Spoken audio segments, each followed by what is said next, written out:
Hi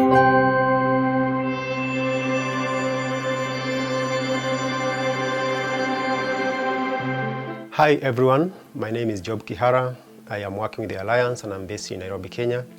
And I'm excited to talk about this topic today on managing soil health as a way of tackling climate change.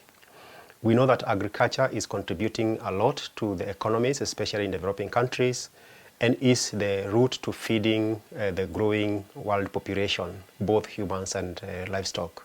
A healthy soil is one that is able to provide different functions, not only productivity, but also safeguarding the environment, including reduction of emissions. I want to talk about a few ways that I think are important for us to address soil health in a way of then managing the climate change. One of them is the management of fertilizers. The current recommendations for fertilizers remain blanket in many countries and regions, and refining those to the appropriate fertilizers in terms of nutrients and the application rates is important for us to be able to avoid wastage. The current use of those blanket recommendations is associated with low nitrogen and fertilizer use efficiency in general, and if we refine those, then we can change that situation. There are data sets that are scattered in different places, and if we pull this together, we are able to refine the recommendations for the different crops and regions, and this will move a long way in helping us to address climate change. The other aspect is the different management practices that are required as a way of managing soil health. One of those, and those that are considered agroecological, is the recycling of organic resources. And we know that when organic resources are used together with chemical fertilizers, the use efficiency of the fertilizers is enhanced. And research has been done through the integrated soil fertility management approaches, and this is already a proven technology. The other area that is important is the biological nitrogen fixation, which is really the use of the nodules of the legumes and the associated microorganisms to fix the nitrogen from the air. Legumes are known to fix this, and some of them can fix as much as 150 to even 200 kilograms of nitrogen per hectare.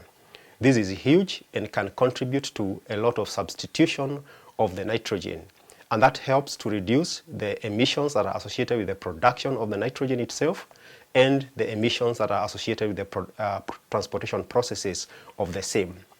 The other area that can also enhance and increase the nitrogen fixation rates is the use of inoculants. And these are biological agents that are added to the seeds at the time of planting, and they help to increase the efficiency of the biological nitrogen production. Sometimes the native microorganisms in the soil may not be as efficient, and when biofertilizers and inoculants are added, then the efficiency of biological nitrogen fixation is enhanced. This is a great route for us to utilize the biological processes and substitute for the chemical production processes. Another area that is also agroecological is the conservation agriculture. Conservation agriculture is associated with application of crop residues on the surface, but also the residues help to minimize soil losses. So when the crop residues are applied and conservation agriculture is practiced, the microorganisms in the soil are also enhanced. We have observed a lot of richness and reported in literature of the microorganisms. Their diversity is also enhanced, and their functioning is also improved. So by utilizing conservation agricultural processes, then we are able to improve the nutrient cycling and improve the efficiency of fertilizer and nutrient use. The other area that we emphasize on from agroecological perspective is the nutrient cycling or resource cycling, and most of this is the organic resources. We have already talked about organic resources and their combination with chemical fertilizers and how that helps to improve the nutrient use efficiency.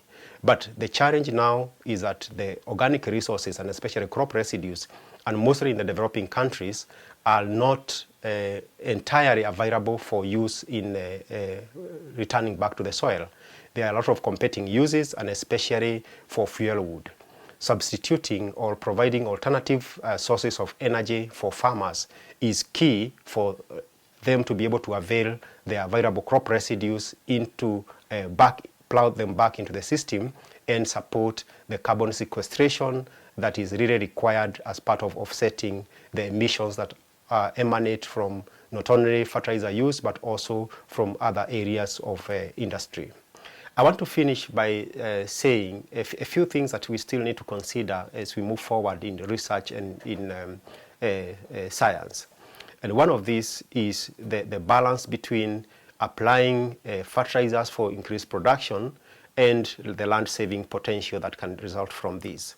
And we also need to be cognizant that the fertilizer inputs vary widely across the world.